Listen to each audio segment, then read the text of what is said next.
How much of an increase have we seen? It's really been quite interesting. In the actual report, it came up that there's been an 80% increase on mental stress claims over that last 3-year period, and this is just before we started working from home. So that cost the insurer $543 million in compensation claims. Of that, they've related around about 24% in relation to bullying, 39% to poor management, 33% to culture, and also then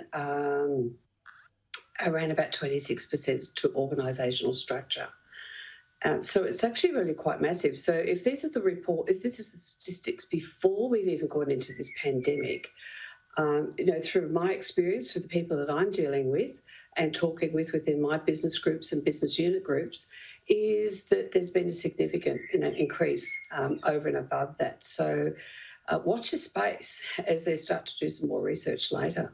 Yeah, they are some really alarming statistics. Can you actually define bullying and harassment? Because we do often hear those words, but can you clarify exactly what that means? What it is? Yeah, absolutely. So bullying is repeated unreasonable behaviour directed towards a person or a group of people that's a risk to health and safety.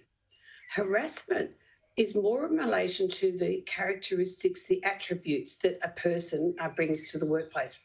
That attribute could be age, that attribute could be their race, their religion, that attribute could be their gender preference. So it goes right across a range of those. And so that's sort of the definition of both of those. One of the reasons why this is even more disconcerting, Maureen, is because we have moved a long way from the wild old days. We should be at that point of absolute zero tolerance in this area. Totally agree. And I said to my business partner, probably going back about 13 odd years ago, that bullying would bring businesses to its knees, in the next 10 years. And in all honesty, that's what I'm seeing. It has not gone away. I think that we're actually working under a lot more stress. Technology is out there and taking over, and we don't have the amount of people in the workplace to do a job that we normally do. So going back to that working from home, there's a lot more pressure working with out the resources that we would normally have within the workplace, unless the workplace has actually specifically set you up to do that. And what sort of cases are you seeing since we've gone into lockdown? Sexual harassment claims are on the increase, and and they've been brought around by their own nuances. I've seen bullying creeping up. I've actually seen that discretionary effort in work going down, particularly if it's a mother or a parent looking after children because they've not been able to go to school. So that's adding a hell of a lot more pressure. I've known of businesses that have said they've wiped out 20% of their productivity just because of the impact of people working from home with all of these other factors that are actually impacting on what they're doing. Maureen, I know this is a bit of an esoteric one, but because we're so focused on the US election this morning, I want to ask you the question, how much do the outside factors, we've seen so much aggression and the rhetoric in and around an election like this, it's so high profile, people can watch it on their phones. How much of an impact does that make on the psyche of people?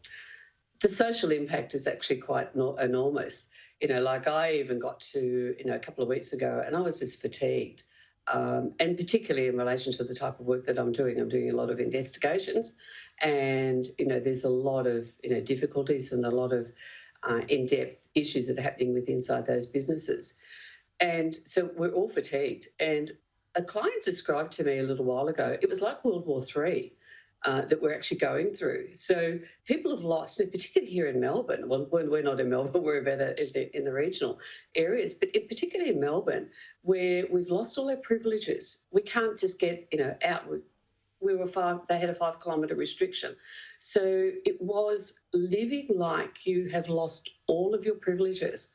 And then those people are also expected to work from home. And as I said, we've got all of the other news coming in from various parts of the world. Many people still dying in the thousands from COVID. And as I said, you know, the election in America it captured a lot of people as well. And Maureen, I mean, we often hear about organisations that have certain policies, training programs. It all sounds good in theory, but what about how it does in practice? And also, now that we've got this new lockdown, do we need more policies to be put in place? It's an interesting one, Janie, because policies, I find sometimes, are just a tick and flick. I think it actually has to go deeper than that. We actually have to look at what is it that we actually want that person to do? What are the roles and responsibilities that we want them to do in the home place that they would transfer from the workplace? And have they actually got the resources, the tools, the ability to do that? Have we actually clarified what the expectations are that we have of them on that role? And often I find, you know, like I often get phone calls from people saying, oh, God, can you come and help us? And you just ask the basic questions. So what have you got in place? Have you got a position description clarifying what you want that person to do? No. Some of them don't have policies. It's just really amazing, you know, that they've got successful businesses, but none of this is in place. Maureen, thank you so much for your time. And I think that, look, we're running out of time because it's such a busy news day, but the general message is for people at home, particularly young people who are facing this, talk to someone, do something about it, because it can be a very intimidating space, but you have the opportunities, you have the laneways to follow up. And hopefully sometime in our lifetime, we will get zero tolerance on this, Maureen. Thank you so much. I hope so. And thank you so much for having me. Thank you.